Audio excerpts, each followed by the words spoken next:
Competitive ఎగ్జామ్స్‌కి prepare అయ్యే వాళ్ళు కొంతమంది నాన్ బ్యాక్‌గ్రౌండ్ నుంచి కూడా వస్తూ ఉంటారు. యెస్. లైక్ మెడికల్ ఫీల్డ్ నుంచి different type of fields yes. నుంచి వస్తూ ఉంటారు. సో, వాళ్ళలో నాన్ ఫీల్డ్ అయినటువంటి అంటే నాన్ సైన్స్ అండ్ టెక్నాలజీకి సంబంధించినటువంటి వాళ్ళు కాకపోయి ఉంటే వాళ్ళు ఏ విధంగా వాళ్ళు ప్రిపేర్ అయితే దే క్యాన్ రీచ్ సక్సెస్? అంటే 10థ్ క్లాస్ వరకు అందరూ ఒకటే. సో, ఇంటర్మీడియేట్ నుంచి ఒక్కొక్కరు ఒక్కొక్క స్ట్రీమ్ లైన్‌లోకెళ్ళిపోతారు. ఇంక డిగ్రీ నుంచి అస్సలు సంబంధం ఉండదు.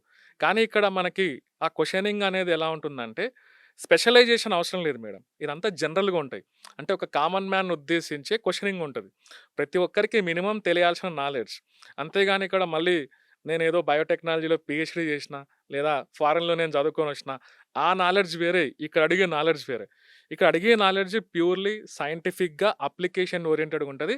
ప్లస్ మనకి కొంత గవర్నమెంట్ రిలేటెడ్ యాస్పెక్ట్స్‌ని టార్గెట్ చేస్తుంటారు. సో, కొత్తగా వచ్చినోళ్ళు ఎలా థింక్ చేయాలంటే, అందరూ ఒకటే ఇక్కడ. కాకపోతే నేను కొంత వాళ్ళకంటే కొంత వెనకబడి ఉన్నా అనుకుంటే, ఫస్ట్ ఏం చేయాలంటే, ఆ స్కూల్ బుక్స్‌ని ఫాలో అవ్వాలి మేడం. నేను అదే చెప్తున్నా. ఇప్పుడు ఫర్ ఎగ్జాంపుల్ పూర్తిగా సైన్స్ బ్యాక్‌గ్రౌండ్ ఉన్న వాళ్ళకేందంటే, ఆ స్కూల్ బుక్స్ చదవాల్సిన అవసరం లేదు. సైన్స్ బ్యాక్‌గ్రౌండ్ కాదు అనుకుంటే మాత్రం, మనకున్నటువంటి 6థ్ నుంచి 10థ్ వరకు ఉన్నటువంటి ఎన్‌సీఈఆర్‌టీ బుక్స్ కరెక్ట్‌గా ఒక 10 రోజులు చదివితే వాటిని ఈజీగా మన కాన్సెప్ట్స్ అనేది మళ్ళీ మైండ్‌లోకి రిమైండ్ అవుతూ ఉంటాయి. సో, దానివల్ల మనం ఆ సబ్జెక్ట్ పైన కొంతవరకు గ్రిప్ తెచ్చుకోవచ్చు. దానివల్ల ఏమవుతుందంటే న్యూస్ పేపర్స్‌లో వచ్చే ఆర్టికల్స్‌ని కూడా మనం ఇంప్లిమెంటేషన్ చేయగలుగుతాం ఈజీగా. ఎందుకంటే న్యూస్ పేపర్‌లో వచ్చేటువంటి సైంటిఫిక్ ఆర్టికల్స్‌లో కొన్ని కొన్ని పదాలకి మనం మీనింగ్ తెలియదు. దాని గురించి తెలియకుంటే ఆర్టికల్ చదివినా కూడా మనకు అర్థం కాదు.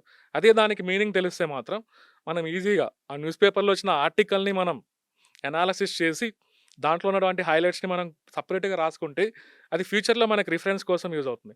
ఇలా నాన్ సైన్స్ బ్యాక్‌గ్రౌండ్ వాళ్ళు ఫస్ట్ ఏం చేయాలంటే, ఫౌండేషన్ పైన, బేసిక్స్ పైన ఫోకస్ చేస్తే ఈజీగా వాళ్ళు ఈక్వల్ అయిపోతారు మేడం.